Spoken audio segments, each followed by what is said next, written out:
Hello friends. तो हम लोग सी एस आई नेट का प्रिपरेशन कर रहे हैं, जिसमें हम लोगों ने कॉम्प्लेक्स एनालिसिस स्टार्ट किया है। इसमें हम लोग कॉम्प्लेक्स एनालिसिस का क्वेश्चन प्रैक्टिस करते जाएंगे। कॉम्प्लेक्स एनालिसिस स्टार्ट किया है हम लोगों ने लेक्चर सीरीज़।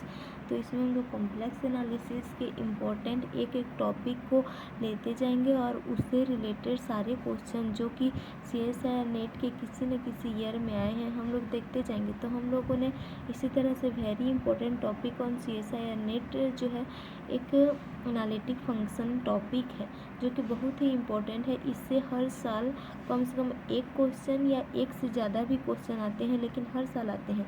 इसीलिए एनालिटिक फंक्शन के टॉपिक को हम लोग सबसे पहले पढ़ेंगे। ये टॉपिक जब हम लोग का क्लियर हो जाएगा तो इससे रिलेटेड क्वेश्चन हम लोग प्रैक्टिस करेंगे। तो सबसे पहले देखो, एनालिटिक फंक्शन होता क्या है। एनालिटिक फंक्शन क्या होता है? In a complex analysis, an analytic function is a function that is differentiable at every point in its domain and has a single value. It is also satisfied the Cauchy-Riemann differential equation. मतलब क्या बोल रहे हैं यहाँ पर? In complex analysis में कोई function analytic function कब कहलाता है? जब वो एवरी पॉइंट पर डिफरेंशिएबल होता है, सभी पॉइंट पर डिफरेंशिएबल होता है, एंड हैज़ सिंगल वैल्यू। और इसका जब हम लोग निकालते हैं डोमेन पर वैल्यू तो ये सिंगल वैल्यू देता है। It is also satisfied the Cauchy Riemann differential equation. ये बोल रहा है कि ये also satisfied Cauchy Riemann equation. Cauchy Riemann equation कैसे निकालते हैं? जब W equal to U X Y plus iota V X Y दिया रहता है, तो कॉची-रीमान इक्वेशन हम लोग का होता है U X equal to V Y और हम लोग का U Y equal to minus V X. इस कंडीशन को सेटिस्फाइड करता है और डिफरेंशिएबल होता है प्रत्येक पॉइंट पर, तो उस फंक्शन को बोलते हैं हम लोग एनालिटिक फंक्शन। तो ये एनालिटिक फंक्शन का एक प्रकार का डेफिनेशन क्लियर हुआ। इस डेफिनेशन से हम लोग का ये डेफिनेशन थ्योरी बेस है, जैसे कि किसी एग्ज़ाम थ्योरी बेस एग्ज़ाम में आया तो इस डेफिनेशन को हम लिख सकते हैं, लेकिन हम लोग समझने के लिए ज़्यादा हम लोग का सुइटेबल डेफिनेशन ये है। सेकेंड डेफिनेशन को हम लोग पढ़ते हैं। सेकेंड डेफिनेशन क्या कहता है? एक complex valued function W equal to F Z या फिर omega equal to F Z is said to be analytic at a point Z equal to Z0 if, मतलब कि कोई function W equal to F Z analytic कहलाता है एक point Z0 पर। कब? इफ़ लगा है, if condition, if dw upon dz equal to F dash Z which is equal to limit del Z tending to 0 F Z plus del Z minus F Z upon del Z exist and is unique at Z0। Exist भी करना चाहिए और Z0 पर unique भी होना चाहिए बोल रहा है।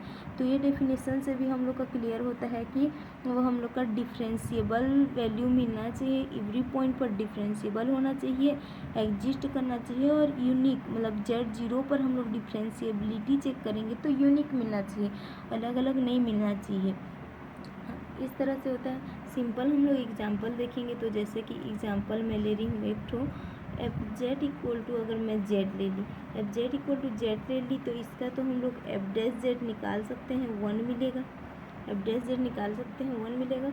लेकिन अगर मैं F Z equal to 1 upon Z कर रही हूँ, तो क्या यह जेड इक्वल टू 0 पर डिफाइन है? जेड इक्वल टू 0 पर यह डिफाइन ही नहीं है। दैट मीन्स कि जेड इक्वल टू 0 पर यह डिफरेंशिएबल नहीं होगा। अतः हम लोग बोल सकते हैं कि यह फंक्शन जो है एनालिटिक नहीं है जेड इक्वल टू 0 पर, और यह फंक्शन एनालिटिक है फॉर एवरी पॉइंट पर। F Z equal to Z analytic function है, जबकि F Z equal to 1 upon Z analytic function नहीं है। इस तरह एग्जाम्पल से हम लोग का क्लियर हुआ एनालिटिक फंक्शन की। और एक एनालिटिक फंक्शन को हम लोग ग्राफ बेस पे एक बार देख लेते हैं कि होता किस तरह से है। तो analytic function is also called a regular function. Analytic function को रेगुलर फंक्शन भी बोलते हैं। होलोमॉर्फिक फंक्शन भी बोलते हैं या फिर मोनोजेनिक फंक्शन भी बोलते हैं। एनालिटिक फंक्शन के बहुत सारे नाम हैं। कहीं पर अगर मान लो एनालिटिक फंक्शन ना दे के रेगुलर फंक्शन दे दिया तो भी हमें कंफ्यूज नहीं होना है। एनालिटिक फंक्शन को क्या क्या बोलते हैं? रेगुलर फंक्शन, होलोमॉर्फिक फंक्शन और मोनोजेनिक फंक्शन। ये एनालिटिक फंक्शन के और 3 नाम हैं। उसके बाद देखिए एनालिटिक फंक्शन को हम लोग ग्राफ में शो कर रहे हैं। जैसे कि हम लोग का कोई भी जेड प्लेन है, कॉम्प्लेक्स एनालिसिस, कॉम्प्लेक्स प्लेन में जेड इक्वल टू 2+3 आयोटा रहता है, तो इसको हम लोग सिंपली एक्स और वाई एक्सिस में जब दिखाते हैं तो यहाँ पर 2 और 3 जो कि हम लोग का जेड इक्वल टू 2+3 आयोटा, ये हम लोग का इमेजिनरी एक्सिस होता है, ये हम लोग का इमेजिनरी और ये हम लोग का रियल एक्सिस होता है, इसमें दर्शाते हैं। लेकिन जब हम लोग उसको एनालिटिक फंक्शन के फॉर्म में दिखाते हैं तो एनालिटिक फंक्शन को लिखा कैसे जाता है? w equal to U X Y plus iota V X Y, W equal to U X Y plus iota V X Y, इस फॉर्म में लिखते हैं। तो इसी फॉर्मेट को दर्शाने के लिए हम लोग का w equal to F Z लिए हैं और यहाँ पर ये हम लोग का v एक्सिस होता है, ये हम लोग का u एक्सिस होता है और u और v एक्सिस से मिल के हम लोग का एक w प्लेन बनता है जिस पर हम लोग एनालिटिक फंक्शन को शो करते हैं। तो एनालिटिक फंक्शन हम लोग का w equal to U X Y plus iota V X Y. तो एनालिटिक फंक्शन का ये छोटा सा लेक्चर था जिससे आप लोग को काफ़ी कुछ सीखने को मिला होगा। तो एनालिटिक फंक्शन के बारे में और जानने के लिए हमारे साथ जुड़े रहिए। इसी तरह का वीडियो लेक्चर हम और लाएंगे जिससे एनालिटिक फंक्शन की सारी प्रॉपर्टी हमारी क्लियर होती जाएगी। तो एनालिटिक फंक्शन का डेफिनेशन 1 और डेफिनेशन 2 क्लियर हुआ सभी का? So thank you so much and follow me.